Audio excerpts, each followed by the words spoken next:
Audio Jungle.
Shalom, saudara-saudara yang dikasihi Tuhan kita Yesus Kristus.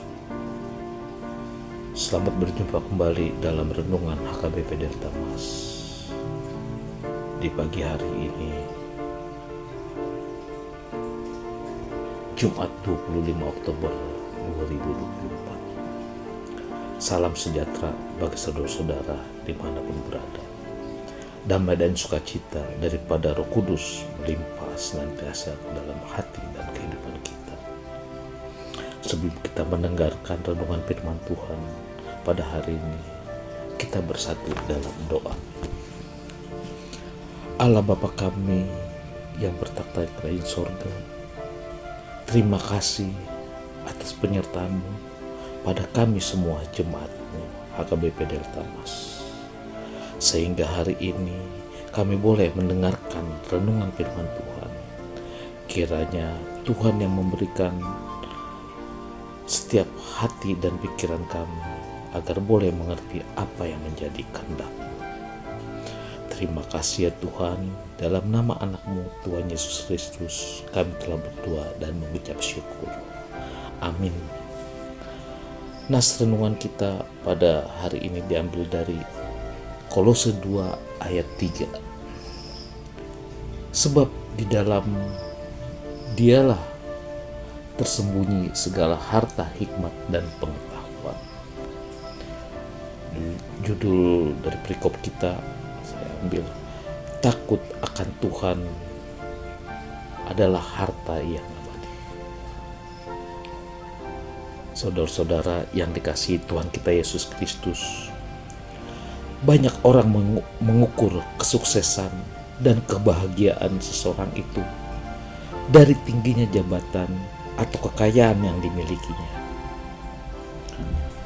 Padahal kenyataannya, jabatan dan kekayaan justru sering tidak memberi kebahagiaan dan kedamaian bagi seseorang. Ada orang yang mempunyai harta yang banyak, tapi selalu cemas dengan keamanan hartanya. Cemas hartanya diambil orang, cemas hartanya terbakar, maka dibawa kemanapun dia pergi. Tetapi walaupun hartanya dibawa kemana-mana, dia juga cemas kalau hartanya nanti tertinggal di suatu tempat. Kita dapat membaca dari Matius 6 ayat 21. Karena di mana hartamu berada, di situ juga hatimu berada. Tak pernah hatinya tenang kalau jauh dari hartanya. Nas ini mengingatkan kita agar berhikmat menentukan sikap kita terhadap kekayaan yang kita miliki. Kita diharapkan untuk lebih fokus memperhatikan ketenangan hati daripada banyak harta yang kita miliki. Lebih baik kita memiliki hati yang takut akan Tuhan, walaupun hanya memiliki sedikit harta, daripada memiliki banyak harta, tetapi disertai dengan kecemasan. Saudara-saudara yang dikasihi Tuhan kita Yesus Kristus, tidak dapat dipungkiri bahwa semua orang pada masa ini saling berpacu untuk mencari harta untuk memenuhi kebutuhan, bahkan keinginan yang sangat beragam.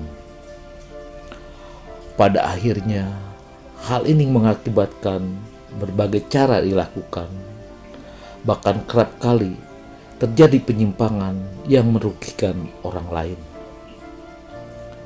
Dalam Perjanjian Baru, Paulus juga digambarkan sedang berlomba-lomba dalam mengejar suatu harta. Melalui surat Kolose, Paulus melukiskan upayanya itu sebagai suatu perjuangan yang berat. Harta macam apakah sesungguhnya yang sedang dikejar dan dicari oleh Paulus?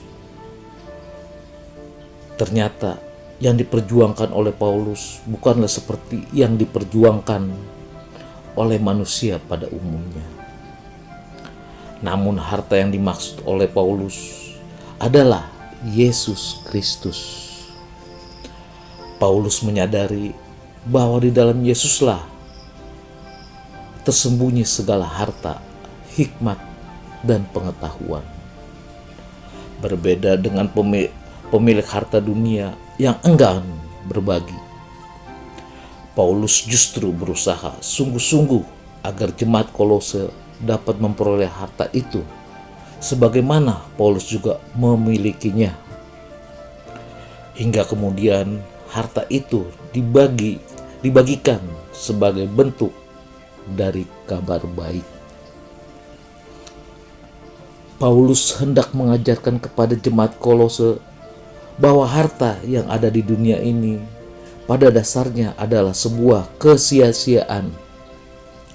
Namun harta dari Allah, yakni hikmat dan pengetahuan tentang Allah, adalah kekal.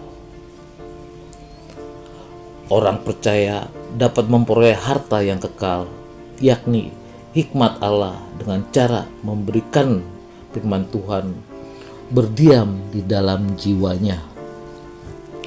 Oleh karena itu, firman Tuhan hari ini mengajak kita untuk mencari dan menyadari ada harta abadi yang lebih utama yang harus terus kita miliki, yaitu pengetahuan dan hikmat dari Allah. Harta yang tak akan pernah berkesudahan. Amin. Kita berdoa. Allah Bapa kami yang bertakhta di kerajaan surga, terima kasih ya Tuhan atas penyertaan-Mu Tuhan pada kami Tuhan. Pada pagi hari ini Tuhan, sebelum kami memulai segala aktivitas kami ya Tuhan, kami mendengarkan sebagian dari firman-Mu Tuhan. Biarlah firman-Mu Tuhan dapat kami pergunakan di kehidupan kami sehari-hari ya Tuhan. Tuhan, kami juga mengucapkan terima kasih padamu ya Tuhan, karena Tuhan telah menjaga kami dan melindungi kami di dalam istirahat kami tadi malam ya Tuhan. Sehingga pada pagi hari ini Tuhan, kami Tuhan dapat menghirup udara segar lagi ya Tuhan. Itu karena kasih karunia daripada Tuhan. Tuhan, kami berdoa Tuhan buat saudara-saudara kami Tuhan yang pada hari ini Tuhan dalam keadaan sakit ya Tuhan. Sembuhkanlah mereka Tuhan, agar mereka Tuhan sukacita untuk memuji dan memuliakan nama-Mu ya Tuhan. Kami berdoa khusus Tuhan buat anak kami Tuhan, Edwin Tauruk Tuhan, yang pada saat ini Tuhan dirawat di rumah sakit Metro ya Tuhan. Untuk itu Tuhan, jamahlah dia Tuhan, sembuhkanlah dia Tuhan dari segala penyakit yang ada padanya Tuhan. Berkatilah semua para medis Tuhan, dan obat-obatan Tuhan yang akan dimakannya Tuhan, agar dia Tuhan dapat segera sembuh Tuhan, dan dapat beraktivitas seperti biasanya Tuhan. Tuhan, kami juga berdoa Tuhan buat saudara kami Tuhan yang dalam saat ini Tuhan dalam pemulihan kesehatannya Tuhan. Tuhanlah yang memberkati mereka Tuhan, agar semua kesehatannya Tuhan dapat segera pulih Tuhan, dan mereka dapat beraktivitas seperti biasanya ya Tuhan. Tuhan, kami juga berdoa Tuhan buat setiap pergumulan dari jemaat-Mu semua ya Tuhan, baik itu pergumulan perekonomian, pergumulan rumah tangga. Tuhanlah yang selalu membantu, Tuhanlah yang selalu menolong kami ya Tuhan, agar setiap pergumulan yang kami hadapi Tuhan dapat kami menangkan dan dapat kami lalui dengan baik ya Tuhan. Tuhan, kami juga berdoa Tuhan buat anak-anak yang Tuhan titipkan pada kami Tuhan. Berkatilah mereka Tuhan, jadikanlah mereka anak-anak yang berguna di kemudian hari ya Tuhan. Begitu juga Tuhan, kami berdoa Tuhan buat anak-anak kami Tuhan yang jauh dari kami orang tuanya Tuhan, yang dalam menempuh pendidikannya ya Tuhan. Begitu juga Tuhan yang dalam pekerjaannya Tuhan. Tuhanlah yang selalu melindungi mereka, Tuhanlah yang selalu menjaga mereka. Jauhkan mereka dari bahaya, jauhkan mereka dari segala penyakit Tuhan. Begitu juga Tuhan di dalam pergaulannya Tuhan, Tuhanlah yang menjauhkan mereka dari pergaulan-pergaulan yang tidak baik ya Tuhan. Tuhan, kami juga berdoa Tuhan buat saudara-saudara kami Tuhan yang selalu berdoa kepada Tuhan, yang mana Tuhan sudah lama mereka Tuhan berumah tangga, tapi Tuhan belum memberikan mereka keturunan Tuhan. Untuk itu Tuhan, kabulkanlah setiap doa dari saudara kami Tuhan, agar mereka Tuhan dapat menerima Tuhan anak yang Tuhan berikan kepada keluarga mereka ya Tuhan. Tuhan, kami juga berdoa Tuhan buat anak-anak kami Tuhan yang sudah cukup dewasa Tuhan dan dapat segera berumah tangga Tuhan. Tunjukkanlah Tuhan jodoh yang daripada-Mu Tuhan, agar anak-anak kami Tuhan sukacita memuji dan memuliakan nama-Mu ya Tuhan. Tuhan, gereja kami Tuhan pada hari Minggu nanti Tuhan akan melaksanakan Tuhan pesta Gotulan ya Tuhan. Berkatilah semua jemaat-Mu Tuhan, agar dapat merayakan bersama-sama dengan sukacita ya Tuhan. Berikanlah kesehatan pada kami semua Tuhan. Begitu juga Tuhan, kami mengucapkan terima kasih padamu Tuhan atas berkat yang Tuhan berikan kepada kami. Terima kasih ya Tuhan, anugerah Tuhan kita Yesus Kristus, kasih setia dari Allah Bapa, serta persekutuan Roh Kudus yang melindungi kita mulai hari ini sampai selama-lamanya. Amin.